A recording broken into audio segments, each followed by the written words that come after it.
अस्सलाम वालेकुम क्लास। उम्मीद है आप सब घर में खैरियत से होंगे। बेटा जैसे हमारी ऑनलाइन क्लासेस चल रही हैं और ऑनलाइन लेक्चर्स चल रहे हैं, तो इसलिए आज का जो हमारा टॉपिक है ऑनलाइन लेक्चर्स के लिए वो है ग्रेविटेशनल एक्सेलरेशन। मैं एक दफ़ा कल के लेक्चर के बारे में आपसे डिस्कस कर लूँ। कल हमने फर्स्ट, सेकंड और थर्ड इक्वेशन ऑफ मोशन की थी। इन तीनों इक्वेशन ऑफ मोशन के बारे में मैंने आपको बता दिया था कि ये तीनों बोर्ड पॉइंट ऑफ व्यू से बहुत इंपॉर्टेंट है। इसके बाद जो एक टॉपिक मतलब इस चैप्टर के अंदर जो इम्पोर्टेंट टॉपिक है वो है ग्रेविटेशनल एक्सेलरेशन। वैसे ये एक दफ़ा बोर्ड में भी आ चुका है लॉन्ग क्वेश्चन के तौर पर। तो चलिए अब हम आज का लेक्चर स्टार्ट करते हैं। Gravitational acceleration. ग्रेविटेशनल एक्सेलरेशन क्या होती है? देखिए, सबसे पहले हम इसकी हिस्टोरिकल डिस्कशन करेंगे और इस वर्ड के बारे में आपको बताऊंगा। किसी भी प्लैनेट की ग्रेविटी, किसी भी प्लैनेट की जो ग्रेविटी होती है, जो उसकी अट्रैक्शन होती है, वो अट्रैक्शन किसी ऑब्जेक्ट में कितना एक्सेलरेशन डेवलप कर सकती है। किसी भी प्लैनेट की ग्रेविटी किसी ऑब्जेक्ट में कितना एक्सेलरेशन डेवलप कर सकती है जब वो उसके ग्रेविटेशनल फील्ड में होगा। तो वो जो एक्सेलरेशन होगी ग्रेविटी की वजह से उसे हम कहेंगे gravitational acceleration. The acceleration due to gravity of a planet of an object is called gravitational acceleration. ठीक है बेटा जी? अच्छा, ये तो इसकी डेफिनेशन क्लियर होगी। हिस्टोरिकल डिस्कशन देखिए जी, गैलीलियो गैलीली ये साइंसदान था जिन्होंने ये एक्सपेरिमेंट किया था पीसा के लीनिंग टावर से। उन्होंने डिफरेंट वेट के ऑब्जेक्ट्स को वहां से ड्रॉप किया था और हर ऑब्जेक्ट का टाइम कैलकुलेट करके और उसकी हाइट कैलकुलेशन के जरिए उन्होंने ये बताया कि तमाम ऑब्जेक्ट सेम एक्सेलरेशन से जमीन पर पहुंचते हैं। तो इस एक्सेलरेशन से ये क्लियर हुआ था कि जमीन की जो ग्रेविटेशनल एक्सेलरेशन है, अर्थ प्लैनेट की जो ग्रेविटेशनल एक्सेलरेशन है ये है 10 मीटर पर सेकंड स्क्वायर। इसी तरीके से बाकी तमाम प्लैनेट्स की भी ग्रेविटेशनल एक्सेलरेशन की वैल्यूज कैलकुलेट हो चुकी हैं। जी, टॉपिक स्टार्ट करते हैं। Definition. The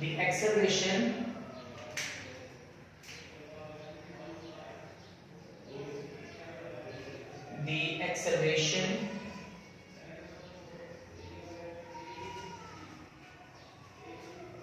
due to gravity of a planet, gravity of any satellite कहते हैं या planet कहते हैं, of any planet is called gravitational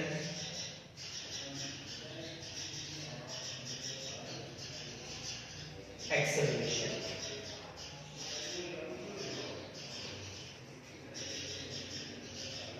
जी, जैसे मैंने आपको पहले बता दिया था कि हमने इस टॉपिक के अंदर डेफिनेशन, रिप्रेजेंटेशन, मैग्नीट्यूड, टाइप्स वगैरह हमने क्लियर कर दी। तो मैं आपको पहले बता दूं कि डेफिनेशन के अंदर आपने सिर्फ लिखना ही हिस्सा लिखना है और यही वर्डिंग आपकी टेक्स्ट बुक पेज नंबर 49 पर भी मौजूद है। टेक्स्ट बुक पेज नंबर 49 पर भी आपकी ये स्टेटमेंट मौजूद है। रिप्रेजेंटेशन देखिए जी, ग्रेविटेशनल एक्सेलरेशन को रिप्रेजेंट कैसे किया जाता है, इसको लिखा कैसे जाता है। ग्रेविटेशनल एक्सेलरेशन को आमतौर पर g से ही रिप्रेजेंट किया जाता है। ठीक है, ये इसका सिंबल है। और ग्रेविटेशनल एक्सेलरेशन चूंकि ये एक्सेलरेशन है और हमने चैप्टर के स्टार्ट में पढ़ लिया था कि एक्सेलरेशन जो है वो एक वेक्टर्स क्वांटिटी है, तो इसके ऊपर आप वेक्टर रिप्रेजेंटेशन दे भी सकते हैं। वेक्टर रिप्रेजेंटेशन भी आप इसके ऊपर इंप्लीमेंट कर सकते हैं, ऊपर आप एक एरो हेड लगाकर। अच्छा, ग्रेविटेशनल एक्सेलरेशन को g से रिप्रेजेंट किया जाता है और चूंकि इसकी डायरेक्शन होती है टुवर्ड्स द प्लैनेट, प्लैनेट की जानिब, मतलब जिस जानिब ऑब्जेक्ट मूव कर रहा होता है। फॉर एग्जांपल, अगर मैं इस बोर्ड मार्कर को यहां से रिलीज करता हूं, अगर मैं इस बोर्ड मार्कर को यहां से रिलीज करता हूं तो ये बोर्ड मार्कर डाउनवर्ड एक्सेलरेट करेगा, अपनी फोर्स की जानिब, अपनी ग्रेविटी की जानिब मूव करेगा।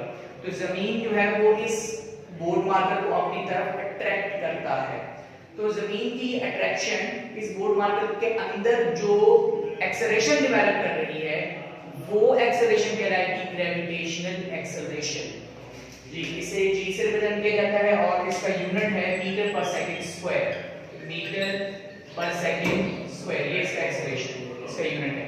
मैग्नीट्यूड डिफरेंट प्लैनेट्स पर, जैसे मैंने आपको बताया, डिफरेंट प्लैनेट्स पर वैल्यूज डिफरेंट हैं। ग्रेविटेशनल एक्सेलरेशन अर्थ पर g, साथ में आप e रिप्रेजेंट करें, अर्थ पर इसकी वैल्यू है 10 मीटर पर सेकंड स्क्वायर, मून पर बेटा इसकी वैल्यू है 1.6 मीटर पर सेकंड स्क्वायर, जबकि मार्स पर, मरीख पर इसकी जो वैल्यू है, कैलकुलेटेड वैल्यू 3.77 मीटर पर सेकंड स्क्वायर। सिमिलरली सन पर, सूरज पर जो इसकी वैल्यू है ग्रेविटेशनल एक्सेलरेशन, वो है g sun 274 point something, I guess it's 474 metre पर सेकंड स्क्वायर। ये तमाम वैल्यूज आपके चैप्टर नंबर 5 में भी मौजूद हैं, डिफरेंट प्लैनेट्स की ग्रेविटेशनल एक्सेलरेशन की वैल्यू दी गई है। तो बेटा आपने एग्जाम्पल के तौर पर मैग्नीट्यूड की हेडिंग में ये तमाम वैल्यूज लिखनी होंगी। यही तमाम वैल्यूज हम इंशाल्लाह chapter number 5 gravitation field gravity के टॉपिक में भी हम लोग ये सारी चीजें क्लियर करेंगे। टाइप्स, बेटा इसकी दो टाइप्स होती है, ग्रेविटेशनल एक्सेलरेशन की दो टाइप्स हैं, एक होती है पॉजिटिव वैल्यू और एक होती है नेगेटिव वैल्यू। अब ये किस लिहाज से है जी, और से देखें।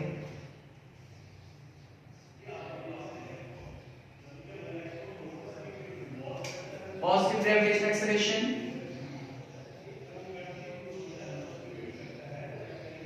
और नेगेटिव ग्रेविटेशनल एक्सेलरेशन। पॉजिटिव में आमतौर पर आप इसको एज इट इज लिखेंगे, जैसे कि अगर आप अर्थ पर लिखेंगे तो g equals to 10 मीटर पर second square, it is a positive value, ये पॉजिटिव वैल्यू है। देखिए इसके साथ कोई साइन नहीं पॉजिटिव। अच्छा ये इस्तेमाल क्यों होता है, ये भी मैं आपको साथ साथ बताता हूं। नेगेटिव वैल्यू अगर आप इसी को नेगेटिव में लिखेंगे एक स्पेसिफिक रीजन की वजह से, अब वो स्पेसिफिक रीजन क्या है, 10 मीटर पर सेकंड स्क्वायर, यहां पर इसके साथ नेगेटिव साइन लगा दिया जाए तो ये क्यों कर काम का इस्तेमाल होता है। बेटा याद रहे positive gravitational acceleration, positive gravitational acceleration हमेशा इस यूज होती है, या पॉजिटिव ग्रेविटेशनल एक्सेलरेशन का कांसेप्ट लिया जाता है जब एक ऑब्जेक्ट डाउनवर्ड ग्रेविटी की जानिब मूव कर रहा हो। जैसे कि अगर मैं इस बोर्ड मार्कर को रिलीज करता हूं तो ये बोर्ड मार्कर डाउनवर्ड फॉल करेगा, नीचे की तरफ गिरेगा। तो जब एक ऑब्जेक्ट ग्रेविटी की जानिब मूव कर रहा हो, किसी प्लैनेट की तरफ मूव कर रहा हो, प्लैनेट के सेंटर की तरफ मूव कर रहा हो, तो जो ग्रेविटेशनल एक्सेलरेशन यूज होगी बेटा वो पॉजिटिव होगी। जैसे कि आपने टेक्स्ट बुक में कई जगह लिखा होगा अ फ्रीली फॉलिंग ऑब्जेक्ट, तो फ्रीली फॉलिंग ऑब्जेक्ट आजादाना गिरते हुए जिस्म के लिए जो ग्रेविटेशनल एक्सेलरेशन की वैल्यू होगी वो पॉजिटिवली है। मतलब दो सिचुएशन हो सकती है कि अगर आप एक बॉल को ऊपर की तरफ फेंकें तो जब वो बॉल अपवर्ड मोशन में होगी तो ग्रेविटी के अगेंस्ट मूव कर रही होगी, और इसी तरीके से ये भी कहा जाता है अ बॉल थ्रोज, मतलब एक बॉल को नीचे की तरफ गिरा दिया गया है, थ्रो कर दिया गया है, नीचे की तरफ रिलीज कर दिया गया है, तो बॉल जब डाउनवर्ड मूव कर रही होगी तो उस दौरान ग्रेविटेशनल एक्सेलरेशन की वैल्यू पॉजिटिव होगी, अपवर्ड मोशन में नेगेटिव होगी और डाउनवर्ड मोशन में पॉजिटिव होगी। जी यहां पे हम लिखेंगे when object moves towards gravity,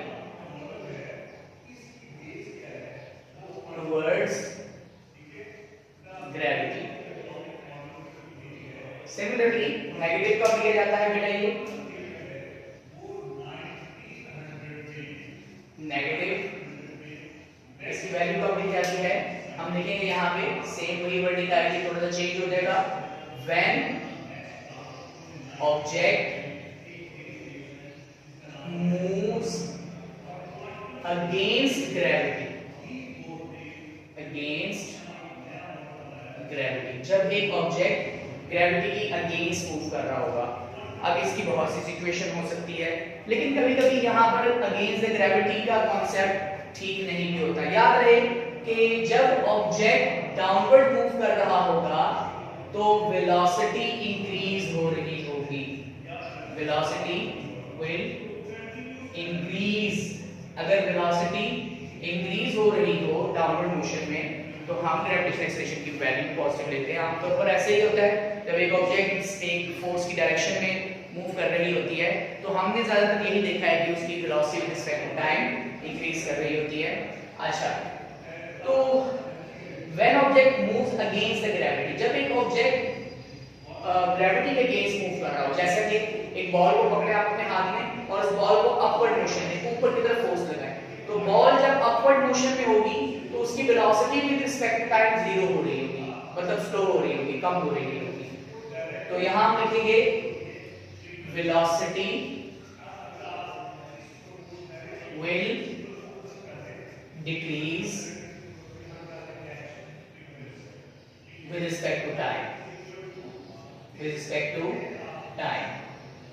तो जब एक बॉल डाउनवर्ड मूव कर रही होती है तो उसके लिए g की वैल्यू क्या ली जाती है, पॉजिटिव ली जाती है। और जब एक बॉल अपवर्ड मूव कर रही होगी तो वहां पर g की वैल्यू नेगेटिव ली जाएगी, ये याद रखिएगा। तो अब आगे यही कॉन्सेप्ट मैथमेटिक्स में भी इस्तेमाल होंगे, मैं दोबारा आपको रिमाइंड करवाऊंगा यही बातें।